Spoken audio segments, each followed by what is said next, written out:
그동안 이 코로나 이 사태가 많은 변화를 가져온 것 같아요. 우리 선교지도 그러고 저도 뭐 걸려서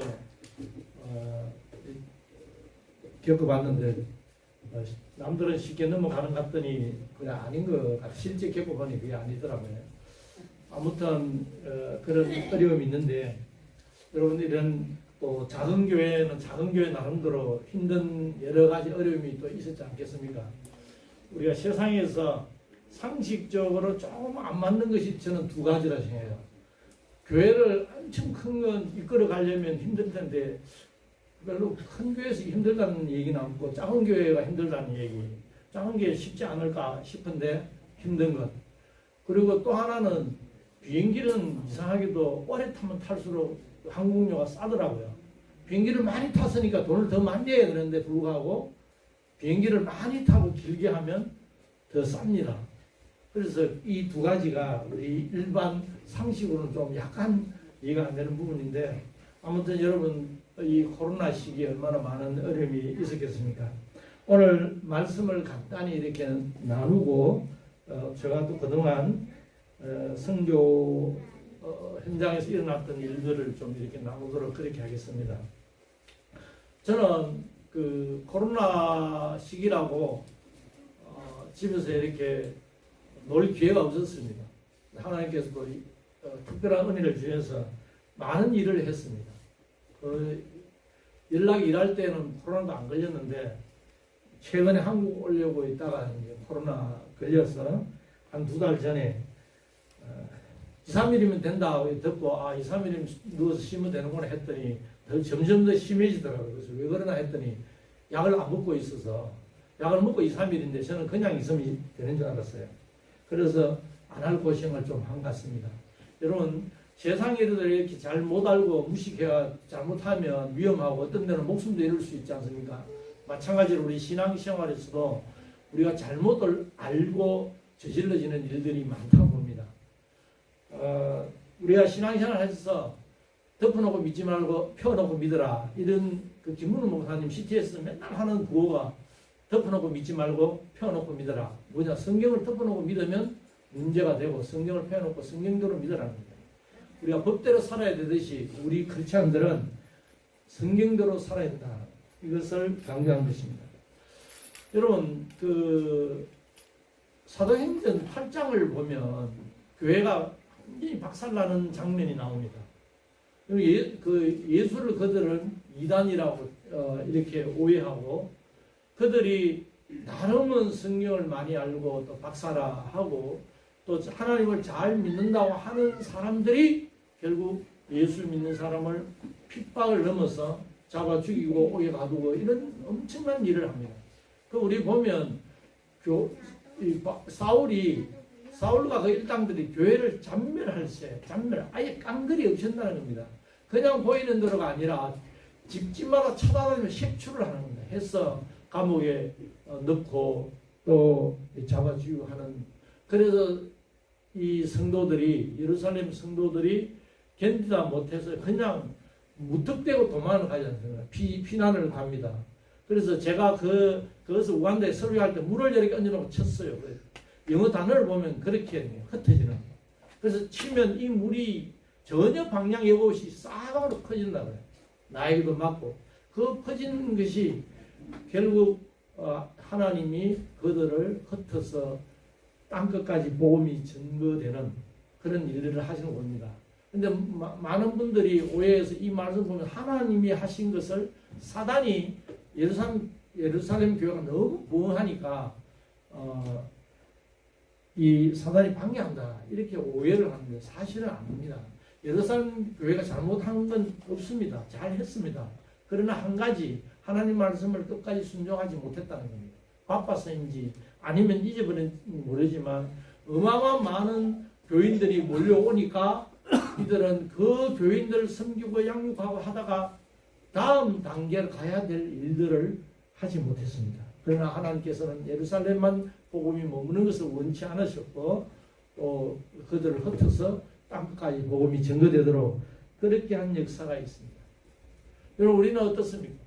내 자신도 이렇게 보면 제가 첫 교회를 세울 때 저는 교회 세울 마음이 없었습니다. 저는 그때 목사도 아니었고 또 제가 갔을 때 교회를 세우는 교회 사역은 저에게 사명이 아니었습니다. 그런데 그 어려운 지역을 돕기를 위해서 이렇게 물색하고 다니는데 또 전도하러 다니다 보니까 어느 마을에 너무 이렇게 제 모습, 제가 보기에 처참한 거예요. 그래서 이들을 도와야 되겠다 하는데 강하게 기도하는 중에 강하게 뭐냐, 교회를 세우라는 거예요. 교회를 시작해서 교회를 통해서 하라는 거예요. 그래서 제가 교회와 시작하게 되고 지금 뭐 크고 작고 약하고 다 떠나서 숫자적으로는 22개 교회입니다. 근데 뭐 어떤 교회는 거의 교인이 몇 명 없어요. 근데 저는 별로 개의치 않습니다. 그럼 제가 한 3주 전에 교인 2명인 교회에 개척교회입니다. 설교하고 갔습니다. 그런데 그 교회는요, 굉장히 처음 시작이나 그렇지만 의기 막 충만했습니다. 그래서 목사님 부부 해서 딱 4분인데, 멀지도 않아요. 여기 광장동. 그리고 뭐, 최근에 하남에 또 개척교회를 처음 알아서 지난 18일에 또 다녀오고요.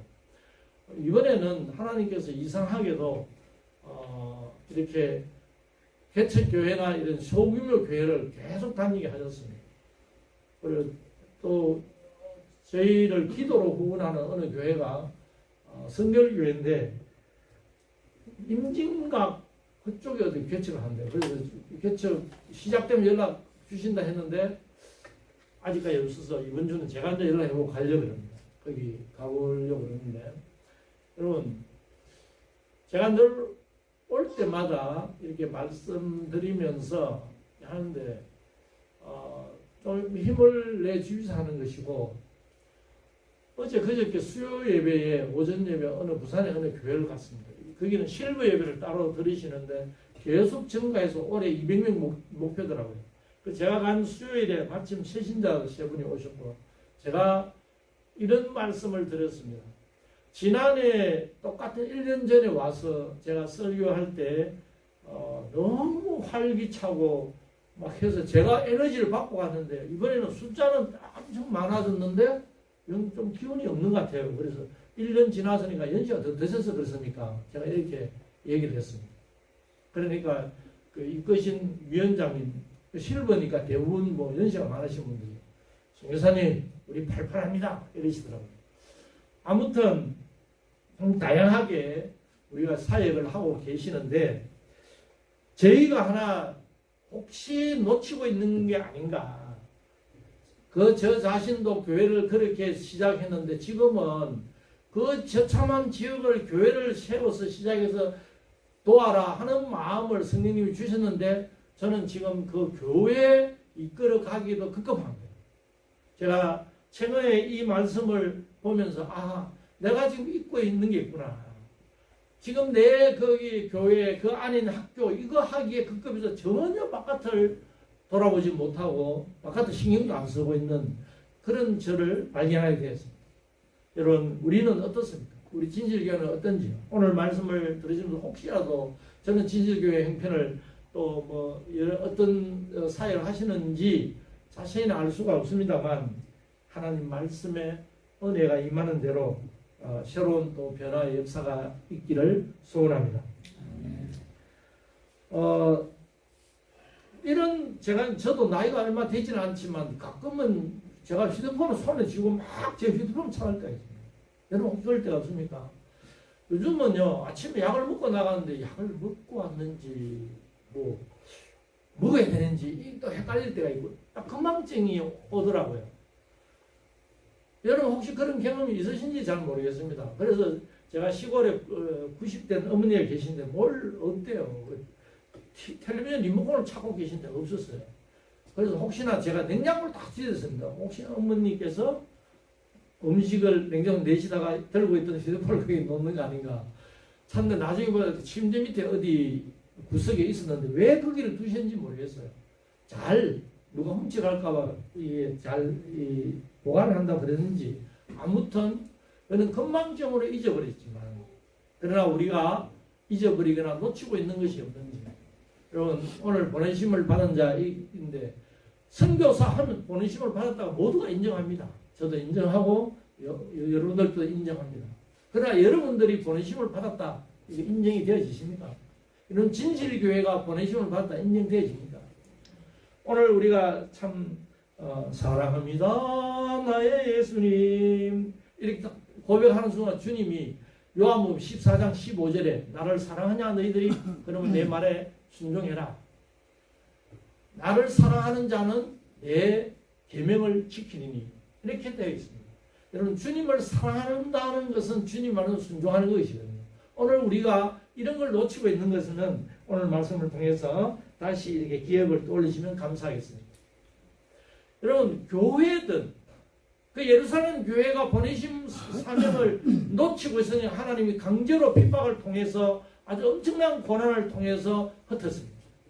그리고 보내심을 그냥 강제로 보내심을 받게 됩니다. 여러분 개인도 마찬가지입니다. 우리가 복음을 받아들였을 때 우리는 그것으로 끝이 아닙니다. 우리는 반드시 이 복음을 다른 사람에게 증거하고 전해야 됩니다. 그것이 바로 이웃 사랑이라고 성경은 말씀하고 있습니다. 우리가 너무 소극적으로 이웃 사랑을 그저 어려울 때 도와주고 코로나 그럴 때 마스크 잘 쓰고 그러면 옆에 사람 보호하고 배려하는 것이다. 이것을 이웃 사랑의 내용을 한정 지으면 우리는 너무나 잘못입니다. 여러분 십자가 사랑 중에 가장 귀하고 가장 크고 좋은 영생을 얻는 그 십자가 사랑을 나누어야 되는 것입니다. 여러분 이것이 이웃 사랑의 가장 첫 번째고 가장 중요한 것입니다. 그 외에도 우리가 있듯이 여러 도울 일이 있을 때 도와야 되고 협력할 때 협력하고 배려하고 이것도 다 포함되어 있지만 우리가 어느 날부터가 자꾸 없어지는 게 진짜로 해야 될 십자가 사랑은 없어지고 엉뚱한 이런 상황이 우리에게 와 있다는 것입니다.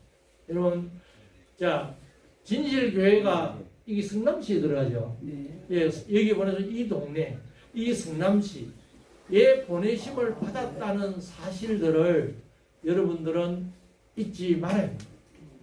진실교회를 위해서 여기 교회가 세워진 게 아니에요. 하나님이 허락하신 진실교회 이 자리에 세워질 때는 이 지역을 위해서 이 땅을 위해서 복음을 증거하고 하나님 나라를 계속적으로 확장해 나가는 명령이십니다. 보내심을 받은 거예요. 그런데 우리가 너무 힘들다 보니까 어렵다 보니까 우리 그 어려운 문제에 봉착되고 거기에 시선이 초점이 맞춰져서 진정을 해야 될 밖을 보는 시선을 놓치고 있는 거죠. 잊고 있는 거죠. 때로는 우리가 자각하고 알면서도 안 될 때도 있습니다. 여러분 오늘 예수님이 한적한 곳에 기도했습니다. 이 한적한 곳에 가시더니 이 말은 새벽에 조용한 곳에 가서 기도하신다는 것입니다.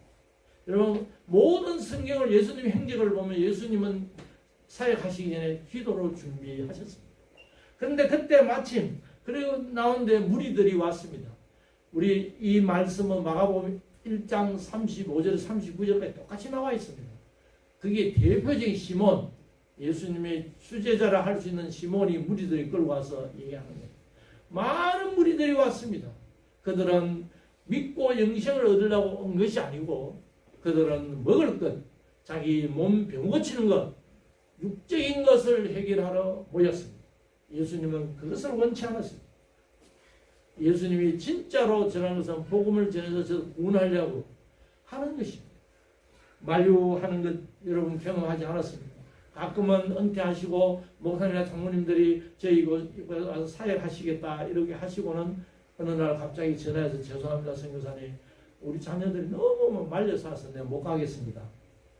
여러분 아이고 아버지 그 아프리카가 어딘데 우리 아프리카 여러분 우리 한국에서는 아프리카를 또 특별히 그 형편보다 더 많이 두려워하는 것 같아요. 그 건강도 그러는데 안 됩니다. 거기 어디라고요? 그냥 여기 계세요. 여기 막 경로당 가서 전도하시고 여기 가까운 데서 하세요. 이렇게 해서 만류를 하시죠. 예수님도 그 제자들과 무리들이 만류하시더니 여러분 항상 장애가 있습니다. 우리가 진실교회가 이 지역을 어떻게 섬기려고 할 때 여러분 본들이가 뭐 하려고 자꾸 하는 것 복음을 전하는 그 우선적인 것. 그런데 여러 가지 일이 있습니다. 교인들이 바쁩니다. 사업 때문에 시간도 없습니다. 그리고 또 재정하려 재정도 여러 가지 우리는 우리의 형편, 건강, 또 나의 능력, 나의 시간 이런 것이 우리를 만류하게 만드는 보내심을 받은 사명의 앞에서 제재가 되는 것입니다. 여러분 혹시 그런 경험 없으십니까? 그래서 예수님은 뭐라 단호하게 거절하죠. 내가 다른 말로 가자. 저 많은 무리들 왔지만 우리 같으면 폼 좀 잡으면 얼마나 좋아요. 저도 그럴 것. 그런데 예수님은 그렇지 않았어요. 여러분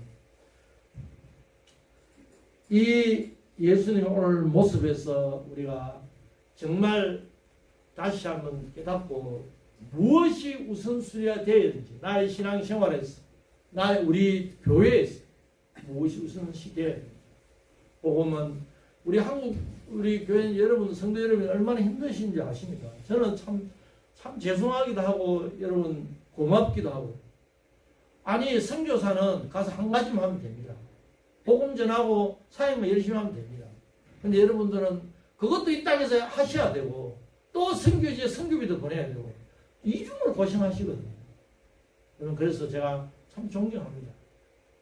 오늘 우리 교회가 작아서 우리가 컸어 이런 문제가 아닙니다. 우리 한국 교회 순서가 뒤바뀐 것도 참 많습니다. 대체로 목사님들이 로망 원하는 교인 수가 1000명이더라고요. 1000명이 되면 재정이 차서 하고 싶은 일 다 하십니다. 여러분 그러나 이게 얼마나 세속적인 건지 여러분 아십니까? 교회를 내가 하고 싶은 거 우리가 하고 싶은 거 하려고 교회를 지금 1000명 메워 합니까? 여러분 진실교회 빈자리 채우려고 전도를 나가야 됩니까? 이거는 순서가 뒤바뀐 겁니다. 뭐 결론적으로는 이러나 저러나 복음이 전거되는 사도바울이 말씀대로 맞습니다. 그렇지만 순서는 그게 아닙니다. 하나님께서 하시는 명령에 우리가 순종했더니 나가서 복음 전하고 사람을 구하는 생명을 구하는 일에 전념했더니 우리 교회가 숫자가 많아지고 재정도 넘치고 차고 넘치고 또 더 많은 일을 하고 이게 선순환이 되어야 된다고 저는 봅니다.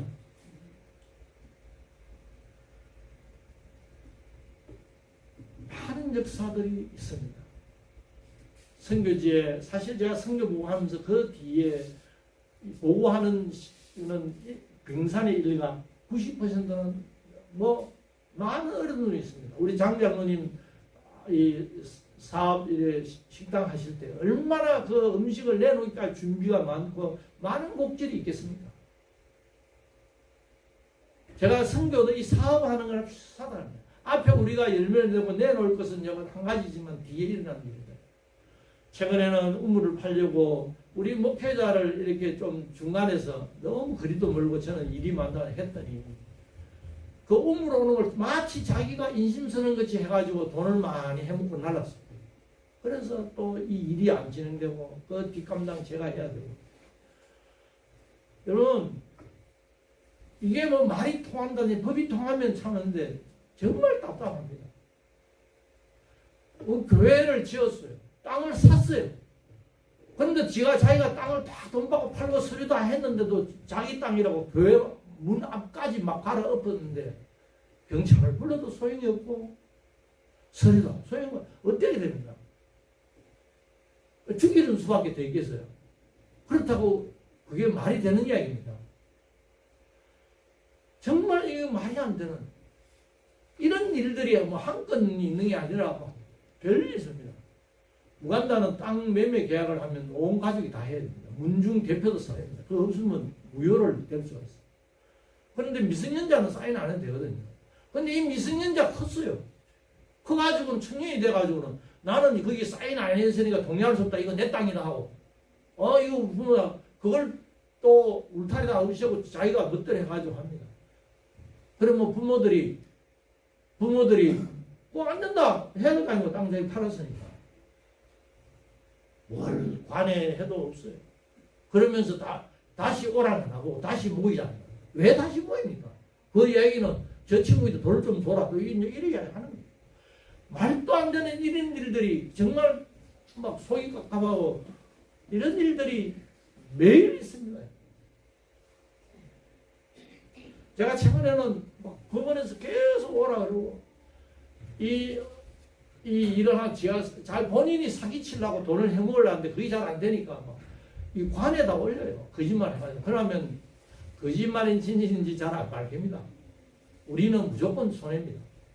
자기들 편이거든요. 여러분, 제일 힘든 게 뭔지 아십니까? 우리 목회자들이 제 편을 드는 게 아니고 그들 편을 든다고요. 여러분, 얼마나 황당하죠? 이런 일들이 있습니다. 사실 제가 강대상에서 이런 이야기를 처음 하는 것 같습니다. 어느 교회뿐 아니고. 왜? 한국에서는 이런 이야기 별로 그렇게 좋아하지 않더라고요. 은혜 되는 것만. 어느 기도해달라고 좀 이런 어려운 걸 올렸더니 어느 분이 부탁을 하시다. 그런 거 말고 간증해서 은혜 좀 보내달라고. 그래야 자기가 주위에 좀 알린대요. 저는 답답해요. 사실은 기도가 그런 게 필요하거든요. 그래서 우리가 언제부터 이렇게 되었습니다. 정말 내가 힘든 것 없고. 여러분, 저는 마지막으로 이 성경 아닌 이것을 시원하다. 제가 어제 그저께 한 5, 6년 만인지 제가 온천을 갔습니다. 어느 장로님 예배를 드리고 점심을 하다가 선교사님들은 뭐 이렇게 오면 뭘 먼저 합니까? 이렇게 궁금해서 여쭤보시더라고요. 그래서 우간다에서 보통 올 때 한국 가면 시원하게 머리부터 깎고, 제가 그래서 어제 머리를 깎았습니다. 머리를 깎고 목욕탕에 사우나나 목욕탕에서 매일 찬물에 그냥 씻고 마니까, 그리고 짜장면 먹고 싶다. 그래서 장로님께서 그저께 전화를 주셨어요. 선교사님, 내일 내려오세요. 부산 온천장에. 그거 뭐 전부 온천 아닙니까? 풀코스로 시작합시다. 이래서 4코스. 없던 거 뭔지 아십니까? 마지막 한 코스 제가 말씀 안 드려요. 약이 필요하지 않습니까? 필요한 약 다 사세요. 약을 46만 원치 사주신다. 그래서 풀코스 했습니다. 온천부터. 참, 뭐라고 제가 말씀드려야지 모르겠는데, 그 연세 되신 장로님께서 몸이 불편하신데 저를 하루 종일 운전해서 다니시면서 제가 너무 죄송한 거예요. 너무 고맙기도 하고. 그래서 속으로 내가 가서 똑바로 또 더 열심히 해야지. 그것이 은혜를 갚는, 사랑의 빚을 갚는 거 아니겠나. 여러분, 힘드시죠? 얼마나 여러 가지 어렵습니까? 그러나 그 환경 때문에 환경을 보지 마십시오. 환경을 보면 다 넘어집니다. 우리 유명한 있지 않나? 베드로가 주님 바로 할 때 물질을 걸었는데 파도를 보는 순간 물에 빠져버렸어요. 환경을 보면 아무것도 못합니다. 우리 형편을 보면 아무것도 못합니다. 여러분, 선교지 정말 여러분들 잠시 방문해서 하는 거와 그거 사는 거하고는 너무나 천차입니다. 방문했을 때는 좋다 할 수도 있고 좀 거리가 멀긴 한데 너무 좋다. 여러분, 그게 살아보십시오. 매 이틀마다 여러분 집에 전기가 안 들어온다 하면, 어떤 데는 3일씩 전기가 안 들어오면 여러분 괜찮으시겠습니까? 이건 우리는 늘상 있는 일입니다. 그래서 이번에도 저는 솔라등을 4개인가 5개 삽니다. 다른 집은 못 가져가겠더라고요. 이런 여러 가지들이 그것이 장애가 돼서 우리가 사역을 못하면 되겠습니다. 여러분, 예수 이름으로 부탁을 합니다. 그 너머에 계신 주님을 바라보십시오. 우리 형편 다 넘어.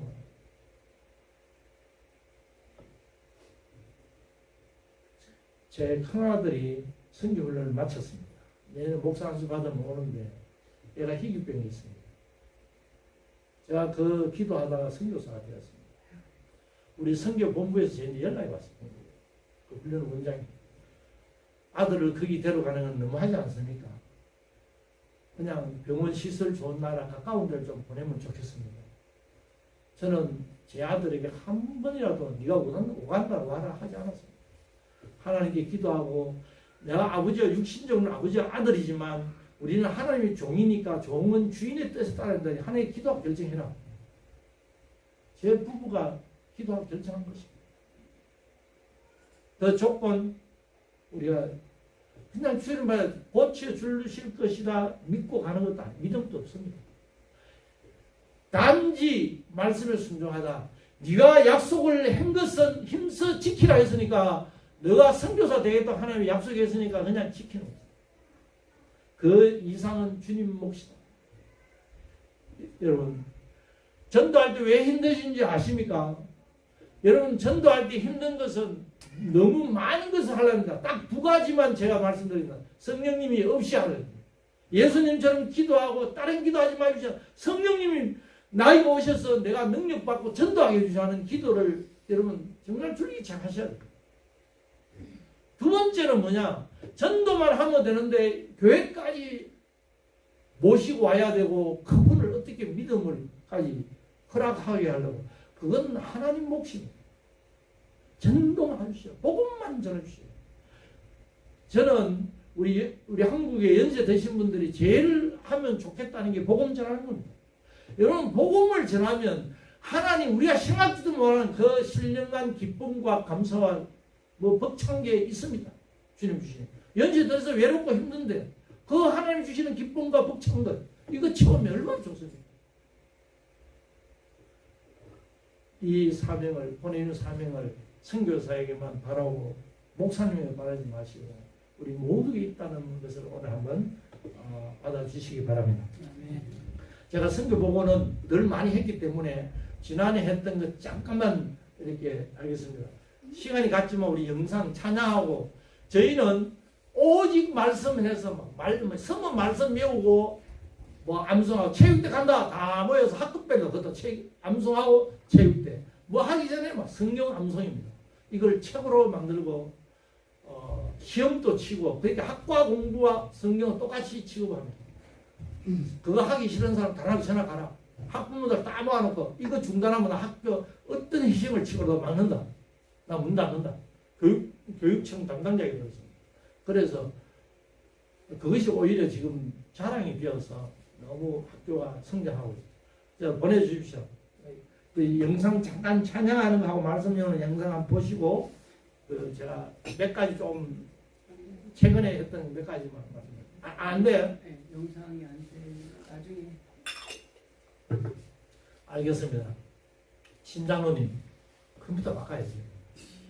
아니, 제가 최근에 산 노트북을 해서 아마 버전이 근데 이제 그러면 제가 간증을 몇 가지 하겠습니다. 코로나 때문에 우간다는 여러분 우리는 정말 무식할 정도로 강하게 다 막았습니다. 오토바이도 못하게 다니겠어요. 걸어 다니거나 자전거 타는 게 오토바이도 못하게 다니겠어요. 그 약국, 식품점 빼고는 가게다 공장에 문 닫아버렸습니다. 그래서 너무 일찍 그렇게 했어요. 몇 명 되니까 막 확 했어요. 왜? 외국을 보니까 뭐 완전 엉망진계 되니까 우리는 빨리 하자. 그러다 보니까 코로나가 한참 시작하는 우리 지난해도 약간 금년 봄입니까? 좀 그런 경향이 있었죠. 예전에 뭐 몇백 명 될 때는 난리하고 하더니 갑자기 몇만 명 되고 뭐 어쩌고 손 나왔지 않습니까? 이게 너무 일찍 시작하는 몇 달이 지나니까 사람들이 데모를 합니다. 코로나는 걸린 사람 몇 명만 죽지만 이러다 모두 다 죽겠다. 그렇지 않아요. 모두 문을 닫으니까 학교도 문 닫고 예배도 못 드리게 하고 뭐 모임 자체를 못했습니다. 뉴스에 보니까 위반하는 사람 7천 몇백 명이 감옥 갔다. 이런 뉴스가 나와요. 막 잡아가는 거예요. 저는 우리 목회자들에게 예배를 드리라 이렇게 하지는 못했어요. 왜냐? 또 무죄 끌리면 다 저 사람 시켰다 하면 추방 나갈 염려도 있으니까. 그래서 저도 예배를 드렸습니다. 와서 그러더라고요. 왜 정부에서 하지 마라 하는데 예배 드리냐는 거예요. 왜 왔노 너는? 내가 그래도 당신 여기 왜 왔는데? 내가 당신 보고 와서 예배 드리라 하지 않았지 않냐? 예배를 하나 드리고 싶은 사람은 와라. 싫으면 가고 또 고발하려면 하고 알아서 해라 이렇게 했어요. 근데 아무튼 제 목회자들이 전화하면 예배 드린대요. 근데 어떻게 드리냐? 아니 예배당에서 예배 드리라 못해서는 예배당 안 드리고 밖에 들으면 되지. 나무 밑에 좀 들은다는 거야. 아, 그 지혜롭다. 그러면서 지나갔습니다. 그런데 자기 옆에 교회 예배 드리다가 목사가 잡혀갔다는 거예요. 아, 내 위반했다고. 아무튼 전혀 없었습니다. 목회자들 어느 날 이제 1년 끝나고 지난해 연말에 와서 저에게 감사하다는 거예요. 왜? 사실은 우리 시골이니까 좀 덜한 거거든요. 당신이 버티고 기도해 줘서 우리 교인들이고 뭐 한 명도 코로나 걸린 사람이 없다. 근데 거기는요, 아파도 그게 코로나인지 아닌지 잘 몰라요. 병원 검사를 안 하니까. 저도 제가 걸려서 알았지, 우리 학생들이 70명씩 결석해도 이게 코로나인지 감기라고 생각하고 있은 거예요. 근데 그러니까 내가 볼 때 코로나가 돼요. 그 학생들하고 마스크 없이 하루 딱 지나봤는데 제가 바로 걸렸거든요. 우간다 대통령이 발표를 하는데 놀라운 게 한 가지 있었어요. 아까 말하는 음식, 약품, 이 관련 있는 모든 차량도 앞에 붙여야 돼요. 환자, 뭐 수송 이런 거. 없는 차는 다니면 안 되는데. 건축은 허락한다는 거예요. 건축. 여러분, 제가 여러 사역을 하는 중에 교회 개척교회가 20몇 개 되면 얼마나 일이 많겠어요. 제일 먼 교회가 비포장으로 230km입니다. 여러분, 여기서 어느 정도까지 230km면 저 어디에 한 9미 정도 가야 됩니까? 대구. 비포장이에요. 이런 크게 흩어져 있는 교회들, 또 학교가 유치원 6개, 초등학교 2곳, 기독학교 하나, 신학교, 성경학교. 이걸 신학교를 하면 교수들 이제 미국서 이렇게 은퇴 목사님들 강의도 오시고 우리 선교사님들 가시는데 그런 계획을 제 혼자 따야 되고 저도 강의를 주라고 많이 해야 되고 일이 정말 많습니다. 다들 학교 초등학교 하나 하면 다른 거 안 하시거든요. 선교사님. 그렇게 하는데 저는 지금 대학을 허가를 신청해놓고 정부하고 계속 또 접촉해하고 허가를 받으려고 하고 있고 교육대학, 우리 한국 지금 교육대학이에요. 그것도 하나가 아니고 유치원 교수 따로 초등학교 교수. 내년 봄에 아마 늦어도 3월까지는 열리지 싶습니다. 시작이 되지 싶습니다. 준비해 왔습니다. 그 교재를 딱 받아가지고 우간다 정부가 딱 받아가지고 이걸 타이핑을 썼습니다. 건 1년 반 사람을 사서 그래서 책을 다 데이터베이스화하고 이런 준비들을 해왔는데 코로나 때문에 이제 늦어졌지만 되지 않을까. 그래서 그러면서 건축을 해야 되니 건축이 될 리가 없습니다. 여러분 제가 가장 큰 스트레스가 뭔지 아십니까? 가장 기운 빠지는 게 힘들고 기운 빠지는 게 돈을 보내시는 후원하시는 분들로부터 약간의 의심을 받는 거예요. 무슨 말인지 아시죠? 왜 돈 보냈는데 아직 건축을 제대로 안 해? 이게 다른 데 섰나? 뭐 이런 거 있지 않습니까? 뭐 땡가 먹었다고는 안 하지만 그런 뉘앙스의 뭔가 메시지를 받거나 이러면 참 힘이 듭니다. 또 왜 스트레스냐? 보내신 분은 뭔가 결과를 빨리 보고 싶어 하지 않습니까? 그런데 현장에서는 뭔가 문제가 이 순탄하게 갈 수도 있지. 대부분 그래 가는데 가끔 가다가 보면 이런 게 걸리더라고요. 그래서 문제에다가 건축이 딜레이 되면 계속 연락 오죠. 현장에서는 안 되죠. 그 해결하면 또 보통 문제가 아닙니까? 이런 게 정말 큰 스트레스입니다. 그래서 건축을 제때 못하는 게 너무 많았어요. 그런데 코로나 와서 다 문 닫고 학교도 안 하고 이러니까 오직 할 거는 건축뿐인데 참 감사하게 대통령 발표에 건축은 허락한다는 거예요. 조건은 뭐야?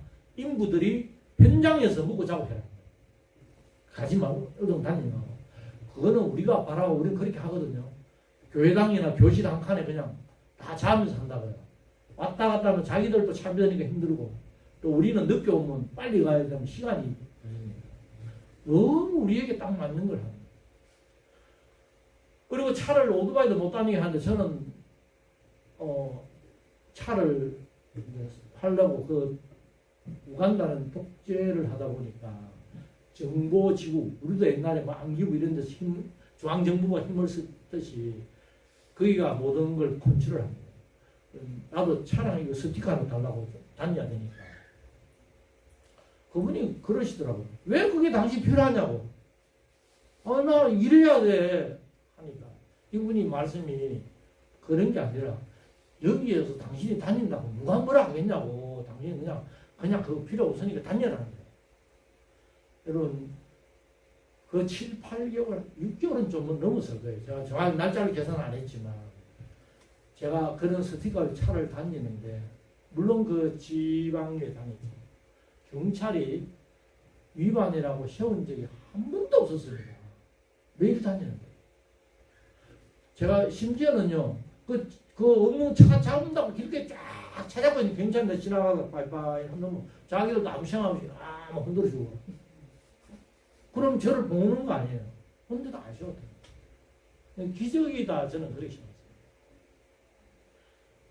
건축을 천만이 밀리는 거 다 했습니다. 그 코로나 시기에 그런 조그만 화장실 짓는 거 말고 뭐 예배당 학교 교실이랑 칠때 8건물을 저는 했습니다.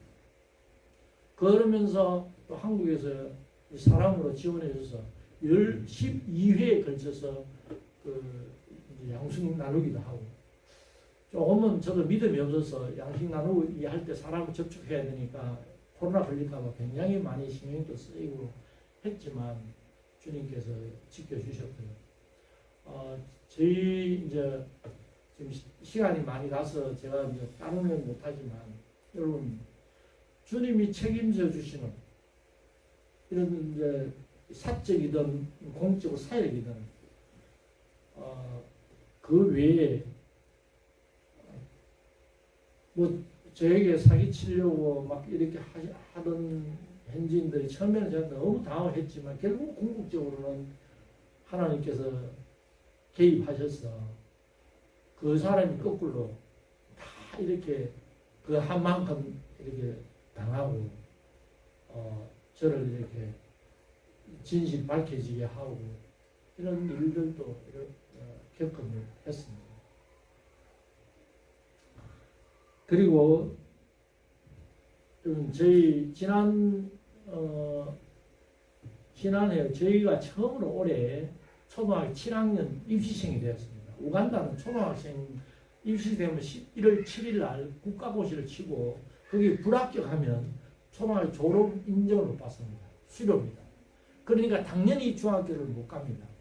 이들이 유치원 때부터 그 시험을 위해서 거의 진짜 목숨을 겁니다. 왜냐하면 초등학교 졸업도 안 되니까 얼마나 중요한 거예요. 그래서 모든 그 성적 결과에 따라 학교가 딱 매겨집니다. 인류학교. 정부가 등기를 발표합니다. 지난 7월에 그 시험을 우리 학교가 이제 처음으로 모의고사를 치게 됐어요. 우리 시에서 주관에서 쳤습니다. 시에서. 치는데 등기를 아니나 다를까 다 발표를 하더라고요. 그래서 그거 막 라디오 방송 다 나오고 그러거든요. 저희도 처음으로 치는 시험에 저도 신경이 쓰였습니다. 왜냐하면 저는 그 시험을 그렇게 중요시 안 하거든요. 왜? 하나님 말씀을 할 때 하나님 말씀이 지혜도 주시고 또 사람도 만들고 성경대로 그리고 또 하나님이 하나님 말씀을 가지고 늘 살 때 복도 주시고 그래서 그 시험은 아무 걱정 없다. 그리고 1학년 때부터 기초만 잘하고 교육을 잘 하면 그 시험은 그냥 한 부분이다. 부분. 왜 그게 전부가 돼야 되느냐. 저는 바꾸겠다 이라고 늘 했어요. 그래서 우리는 하나님 말씀을 외우는 걸 이제 책으로 만들었어요. 책을. 유치원 베이비왕부터 대학 졸업까지 완전히 1027요절입니다. 그래서 뭐 예를 들면 이렇습니다. 초등학교 1학년 3월 첫 주 뭐 둘째 주 뭐 셋째 주 뭐 이렇게 딱 책으로 커리큘럼이 다 정해져 있습니다. 그것도 모자라서 매일 예배드리고 말씀 예배가 모자라서 매일 10시 되면 오전 10시 되면 유치원생은 아직 못 쓰니까 초등학생은 성경 쓰기를 합니다. 매일 그렇게 해왔는데 제가 말하던 대로 아이들이 시험 성적이 나쁘면 어떡할까? 약간 저도 약간 한쪽에 궁금하기도 하고 좀 우려도 되기도 하고 그냥 우리 하나님께서는 정말 멋지게 해주셨습니다. 저희들이 첫 시험으로 갔는데 그 전체 133개 그 시험 우리 그 지역이 133개 초등학교 중에 2등을 했어요. 2등을. 그 수학은 저희가 1등을 했는데 이게 막 라디오 방송 타고 난리가 났어요. 이번에 신학년이 아니고 학년 지금 말미인데 13명이 전화 왔더라고요. 신규로. 그래서 저는 하나님께 참 감사한 거고 또 우리 여러 성도님들이 기도해 주신 게 그 현장에서 그 역사가 일어나는 그런 뭐 여러 가지가 있습니다. 오늘 그림을 안 보면서 이렇게 하니까 많이 어려움이 있는데 그럼 이제 끝으로 제가 기도를 꼭 좀 해주셔야 되는 게 이 아이들이 내년 중학교를 가는데 우리가 학교를 아직 못 시작했어요. 그래서 중학교가 반드시 내년 좀 시작되도록 이거 하나만의 기도를 좀 해주시면 감사하겠습니다. 그 외에 간증들은 다음에 기회가 있으면 또 오늘은 시간이 너무 지났기 때문에 이 정도로 하고 다음 기회로 또 넘기겠습니다. 기도하겠습니다.